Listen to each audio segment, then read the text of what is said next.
নমস্কার বন্ধুরা, সবাই কেমন আছেন? আশা করি খুব ভালো আছেন। আপনাদের আশীর্বাদে আমিও খুব ভালো আছি। কাকুলির আরেকটি নতুন ব্লগে আপনাদের স্বাগত জানাই। দেখুন, আমি জুতো সেলাই থেকে চণ্ডী পাঠ পর্যন্ত আমি একাই করি। দেখুন, আজকে যুদ্ধে নেমেছি। কোন যুদ্ধে দেখেছেন?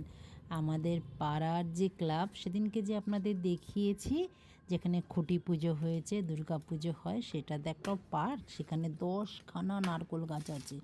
তো সেই নারকোল গাছ ঝাড়িয়েছে রাজাদা। ওই যে সব সময় সেই রাজাদা আমাদের নারকোল দিয়েছে।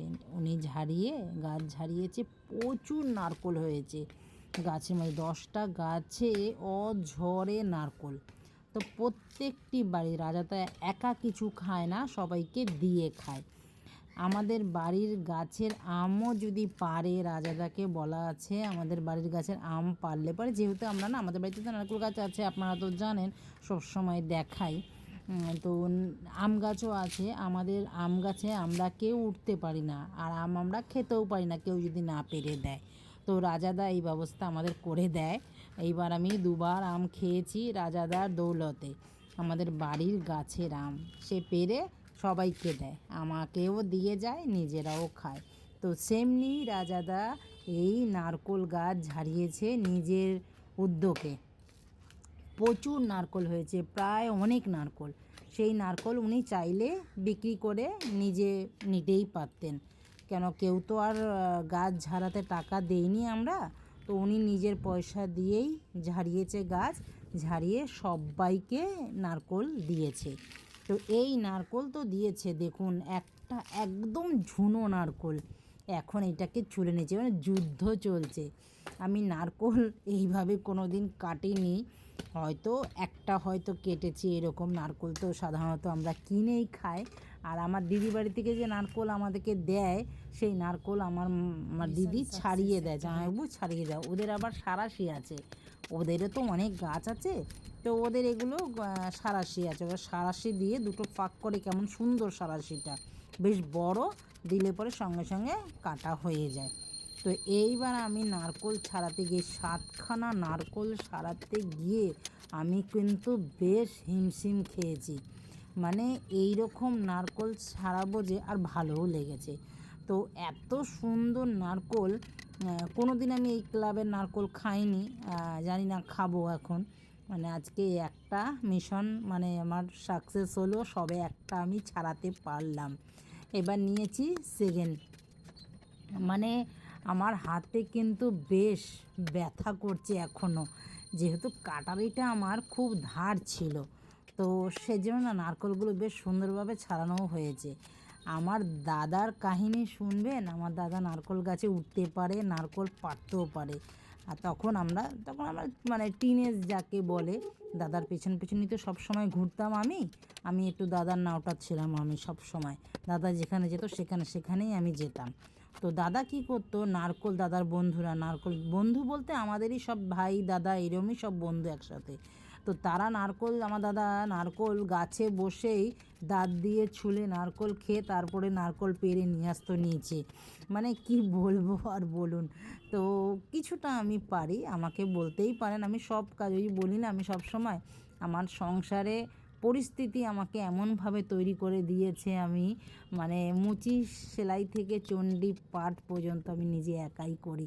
তো আমার মিশন সাকসেস হলো, আমি ছুলতে পারলাম 7খানা নারকোল। আর এখানে দেখুন, এই নারকোলগুলো কিন্তু বেশ ঝুনো, একটা তো পুরো ঝুনো, আর এই 3টে বেশ নারকোল আওয়াজেই বোঝা যাচ্ছে। আর এই 3টে ডাব, 4টে নারকোল পুরো পুষ্ট নারকোল, আর 3টে ডাব। 7খানা নারকোল আমি আজকে আমার জীবনের লাইফের ফার্স্ট আমি নারকোল ছুললাম, 7খানা একেবারে। আসলে অনেক দিন ধরে নারকোলগুলো পড়ে রয়েছে, সিঁড়ির মধ্যে রয়েছে ঠাকুর ঘরে। যাক, আমার ঠাকুর ঘরে কাজে লেগে যাবে বলুন। আমার তো প্রত্যেক সপ্তাহে একটা করে, 15 দিন, সপ্তাহে না, 15 দিন পর আমি একাদশী দ্বাদশী করি, তাতে কিন্তু আমার নারকোল লাগে, আর ছোবাও লাগে। তো আমি কিন্তু কোনো জিনিস ফেলি না। আপনারা আগেও দেখেছেন, আমি সব জিনিস গুছিয়ে রেখে দেওয়ার চেষ্টা করি, যতটুকু পারি কাজে লাগানোর। তো এখন যে ঝুনো নারকোল গাছের নারকোলের যে ছোবাটা হয়েছে, ওটাকে কেটে একটা বড় কন্টেনারের মধ্যে রেখে দিলাম। ঠাকুরঘরটা ময়লাও হবে না, আর এখান থেকে বার করে আমি ধুনোও দিতে পারবো সন্ধেবেলা। আর কাঁচাগুলো আমি একটা ড্রামের মধ্যে ভরে রেখে দেবো, সেগুলো যখন শুকাবে আবার কেটে নেব। এই দেখুন আমি এইভাবেই কাজ করি। আর নারকোলগুলো এতটাই ভালো, খুব ভারী ভারী মনে তো হচ্ছে। দাঁড়ান, এটা আমি পরিষ্কার করে নিই, ছাদটাও তো ময়লা থাকবে না, এটা পড়ে থাকলে কাগে ছিটাবে, রৌদ্রে হবে। আর তো এখন তো বৃষ্টির তো কোনো কথাই নেই, পরপরই বৃষ্টি পড়ে যাচ্ছে, আর বৃষ্টিতে আরও শুকাবে না, আরও বরঞ্চ এগুলোকে পচিয়ে আরও ছাদটা নষ্ট হবে। আর তারপরে আবার এইটা পচে গেলে টুকরোগুলো যদি আবার পাইপে যায়, সেই পাইপটা আবার জল ভর্তি হয়ে যাবে, পাইপটাও নষ্ট হবে। মানে মিলেমিশে আমি সঙ্গে সঙ্গের কাজগুলো এইভাবেই সঙ্গে সঙ্গে করে নিতে পছন্দ করি আমি, আর করেও ফেলি, তাতে আমার অসুবিধা হয়নি। দুপুরবেলা বসে বসে খেয়ে দিয়ে চিন্তা করলাম যে কি করব। আমার নারকোল ছুলতে মানে এইগুলো কাটতে, ছোবাগুলো কাটতে প্রায় লেগে গেছে আমার 1.5 ঘন্টা। তো মেয়েও তো স্কুলে গেছে, আপনারা তো জানেন। তো একটুখানি খাওয়া দাওয়া করে রেস্ট নিয়ে আমি বলছি না, এবার কেটেই ফেলি। বৃষ্টিটা মনে হয় ছাদে খুব সুন্দর হাওয়া দিচ্ছে, আর আমার ছাদ তো এতটাইভাবে পরিষ্কার করি, আপনারা তো দেখেন, মনে হচ্ছে ছাদের মধ্যে আমি শুয়েও থাকলেও বেশ পরিষ্কার আমার ছাদ। মানে ঘরও যেমনি আমি পরিষ্কার রাখি, আমি ছাদও সেমনি কিন্তু পরিষ্কার রাখি। আর এইভাবে ছাদের মধ্যে নোংরা পড়ে থাকলে আমার নিজের কাছেই তো ভালো লাগবে না, বলুন। তো আমার দেখুন একদম পরিষ্কার হয়ে গেছে, মানে ঝাড় দিয়ে এবার না হাত টাত ধুয়ে একটা নারকোল ভেঙে নিই। এটা নারকোল না, এটা হচ্ছে ডাব জল। এটা ডাবই হবে, মানে মোটা করে নারকোলটা পড়ে এসছে, মানে এটা একটু ডাবটা হলে পরে ভালোই হতো। তো চলুন, জল ঢালতে গিয়ে তো অর্ধেক জল পড়েই গেল। মানে এ কোনভাবে ফেটেছে জানি না। দেখুন নারকোল হয়ে গেছে, নারকোলটা পাতলা এটা। দাঁড়ান খেয়ে দেখি জলটা কেমন। জলটা অসম্ভব মিষ্টি। নারকোলটা যখন পুষ্ট হবে, এই নারকোলটা কিন্তু প্রচুর মিষ্টি হতো, পেরে নিয়েছে। তো এখন নারকোলটাও খেয়ে দেখি, নারকোলটা খুব একটা মিষ্টি না। নারকোলটা জানি কেমন, একটু পানসা, জলটা যে মিষ্টি তার জন্য। আবার এই জায়গাটা ধোয়াতে হবে, জলটা কিন্তু অনেকটাই হয়েছে। তো চলুন মিলিয়ে মিশিয়ে কেমন লাগলো। এখন আবার গা হাত পা ধুয়ে সন্ধে পুজো দিতে হবে। এখন মেয়েও চলে এসছে, মেয়েকেও আবার খাবার দিতে হবে। তো আমি একটু খেয়ে দেখলাম, নারকোলটা ভেঙেছি, খাবো না, এটা কখনো হয় বলুন।